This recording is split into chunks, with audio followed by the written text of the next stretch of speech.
जन जागृति साक्षरता अभियान में आपका स्वागत है। मेरा नाम है वरिंदर सिंह। पिछले सेशंस में हमने देखा किस प्रकार हम एक सिंपल टेबल बना सकते हैं, जिसको हम प्रैक्टिकली भी देख चुके हैं। हमने पिछले सेशंस में स्टूडेंट नाम का एक टेबल बनाया है, लेकिन अभी वह टेबल ब्लैंक है। अब इस टेबल में मैं कुछ वैल्यूज़ इंसर्ट करना चाहता हूँ, आधार डेटा भरना चाहता हूँ।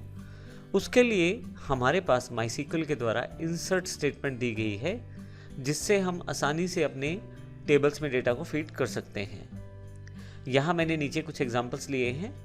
जब भी हमें अपने टेबल में वैल्यूज़ इंसर्ट करनी है, चाहे वो डायरेक्टली माईसीक्वल के इंटरफेस से करें या आप किसी पर्टिकुलर प्रोग्रामिंग लैंग्वेज से, जैसे वेबसाइट से ही किसी फॉर्म के द्वारा, PHP या जावा के द्वारा, दोनों केसेस में आपको इंसर्ट स्टेटमेंट का प्रयोग करना पड़ता है।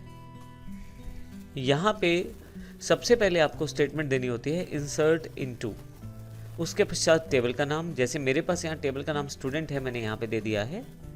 मैं पिछले सेशंस में भी बता चुका हूँ कि माईसीक्वल जो है वो केस सेंसिटिव नहीं है, अर्थात आप बड़े छोटे अक्षरों जिसमें चाहे उसमें लिख सकते हैं। तो यहाँ पे मैंने स्टूडेंट का नाम छोटे अक्षरों में लिखा है, अर्थात मैंने जो टेबल का नाम लिखा है वो छोटे अक्षरों में है। इंसर्ट इनटू स्टूडेंट, अर्थात इस टेबल में डेटा डाला जाए।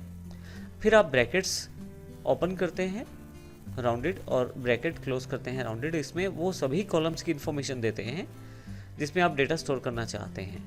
Student ID, student name, student address. अब देखेंगे यहाँ सिंगल कोट्स दिए गए हैं। सिंगल कोट्स अगर आप ना दें तो भी कुछ जगह आपका डेटा इंसर्ट हो जाएगा, लेकिन जैसे ही आप किसी वेबसाइट पे, किसी इंटरफेस के द्वारा, किसी लैंग्वेज के द्वारा डेटा इंसर्ट करते हैं और वहाँ पे अगर सिंगल कोट्स मिस रहते हैं तो फिर आपके लिए एरर्स आने की संभावना रहती है। तो बेहतर है कि पहले से हम सिंगल कोट्स की जो आदत है वो बना के चलें, हमारे लिए आसान हो जाता है। तो इस तरह से पहले आप अपने कॉलम्स की जानकारी देते हैं जिसमें डेटा डालना चाहते हैं। मैंने 3 कॉलम की जानकारी दी है, इसका अर्थ है मैं तीनों कॉलम्स में डेटा डालना चाहता हूँ, स्टूडेंट आईडी, स्टूडेंट नेम और स्टूडेंट एड्रेस में। उसके पश्चात वैल्यूज़ कीवर्ड है और फिर हमने उन वैल्यूज़ को डिफाइन किया है ब्रैकेट में जो इन कॉलम्स में डाली जानी चाहिए।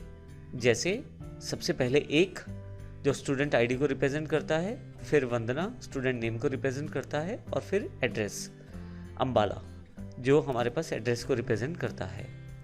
जब आप ये रिकॉर्ड एंटर करेंगे तो आपके टेबल में पहली रो इंसर्ट हो जाएगी जिसमें हमने तीनों वैल्यूज़ डाल दी हैं। मान लीजिए किसी कारण से आप 2 कॉलम में वैल्यू इंसर्ट करना चाहते हैं तो उस केस में आप 2 कॉलम्स का नाम लिख सकते हैं। हमने बिल्कुल ही सिंपल टेबल का प्रयोग किया है, बिना किसी कंस्ट्रेंट या रूल के। आने वाले सेशंस में हम रूल्स के साथ भी कार्य करेंगे। तो जब आप रूल्स लगाकर कार्य करते हैं तो इंसर्ट करते समय हमें ध्यान रखना पड़ता है कि हमारे टेबल्स के साथ कौन से रूल्स बाइंड हैं और हम किस प्रकार डेटा एंटर कर सकते हैं। फाइनली ये रोज़ को इंसर्ट करने के साथ ही हमारे पास ये इंसर्ट जो है अपना डेटा जो है यहाँ स्टोर कर देता है टेबल में।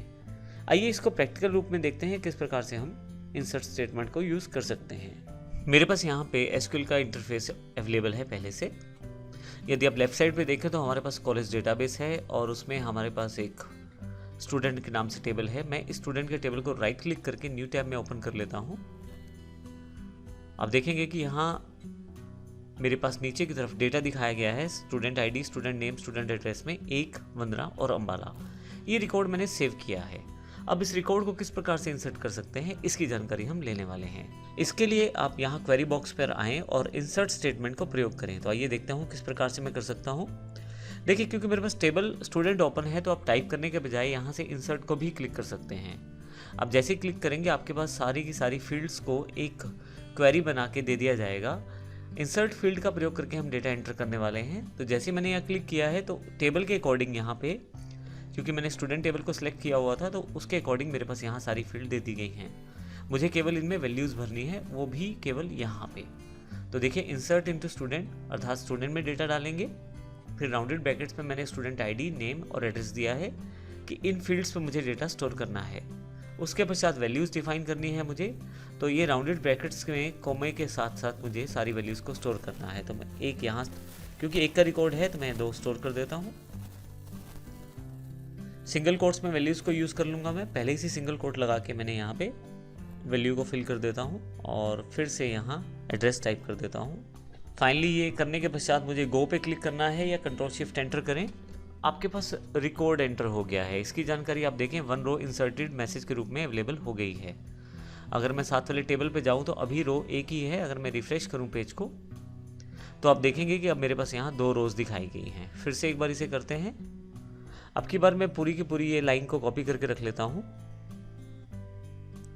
और फिर से एसक्यूएल में, और यहाँ पे मैं कंट्रोल V कर देता हूँ।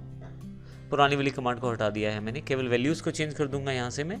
तो यहाँ पे मैंने तीसरे स्टूडेंट का डेटा इंसर्ट किया है। गो करता हूँ तो तीसरी रो भी ऐड हो जाएगी।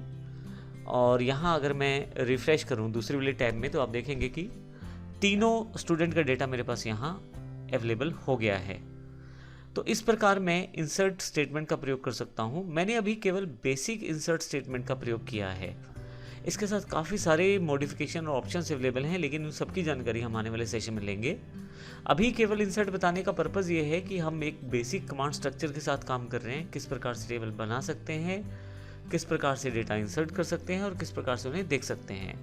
एक बार ये प्रोसेस होने के बाद हम फिर बारी बारी से हर एक कॉन्सेप्ट को फिर से एडवांस सेगमेंट में देखने वाले हैं। तो अगले सेगमेंट में हम बात करने वाले हैं डेटा को अगर हमें देखना हो तो वो किस प्रकार से देख सकते हैं।